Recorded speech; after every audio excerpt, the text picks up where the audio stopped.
Sri Gurubhyo Namaha Harihi Om Jai Shri Ram. Welcome to our next episode in our complete reading of Srimad Valmiki Ramayana. In the previous episode, we saw how Sugriva now comes back to Sri Ramachandra and informs him that all Vanaras are coming from all directions. Sri Ramachandra is extremely happy. He hugs Sugriva and they both are discussing. And at this particular point of time, huge smoke.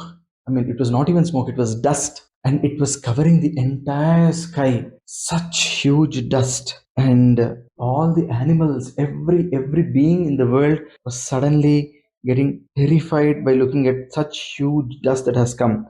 And then thousands of Vanaras, lakhs, crores of Vanaras, as I told you, right? Shankus, Padmas, Arbudas, and even Parardhas. So many Vanaras have started landing there, and that was huge.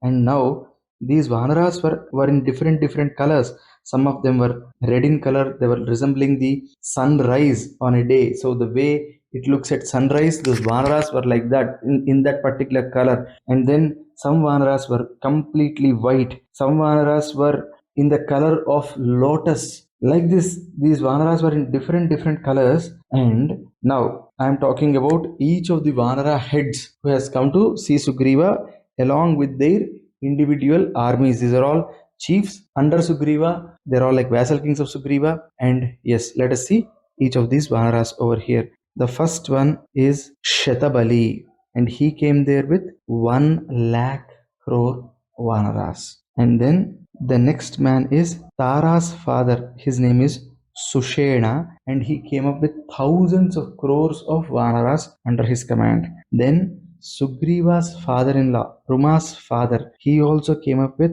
1000 crore Vanaras under his command. And then Kesari, who is father of Hanuman, the man whose face was lit with brilliance. His face was looking like the early morning sun. And this man who is extremely intelligent, and he is the best among Vanaras when it comes to behavior. Such man Kesari, he came with thousands of Vanaras behind him. And then a man with huge tails like Golangula, means he is the man who is the head of all these.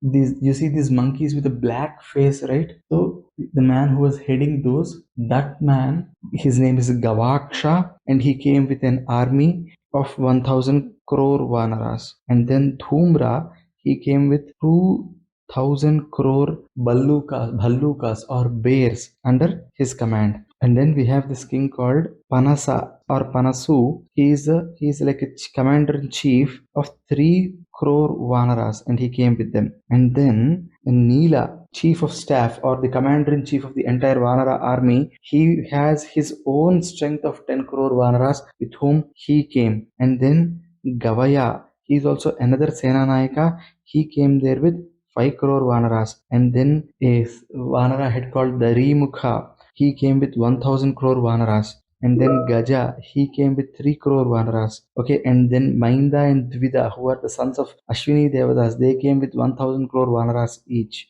And then Jambavanta, the Bhalluka king, he came with 10 crore bears or 10 crore Bhallukas under his command. And then Rumana, another Vanara king, he came up with 100 crore Vanaras under him. And then Gandhamadhana came with he had 2 platoons, one with 10,000 crore Vanaras and another one with 1,00,000 crore Vanaras. That's Gandhamadhana.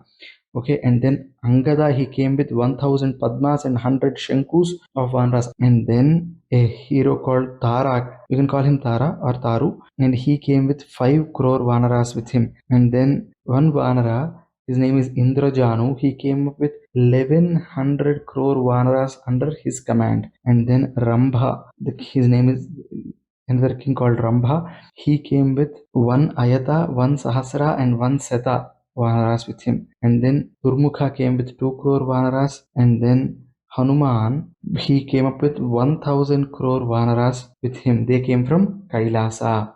And as I told, Durmukha also came up with 2 crore Vanaras. And then there was a great hero called Nala who came with 100 crore Vanaras. And then he also had another troop of 1001 Vanaras. And then Darimukha also came up with 10 crore Vanaras. Then Sarabha, Kumuda, Vahini, Rambha, all these Vanaras, they came as if they were jumping and coming towards Sugriva. The sight, when they look at it, was looking as if these guys are covering the entire skies with their bodies. They all came, they stood around Sugriva, they all bowed in front of him, and then they were surrounding him, they were all obeying to him, they were all bowing down in front of him. And then Sugriva quickly looked at Sri Ramachandra.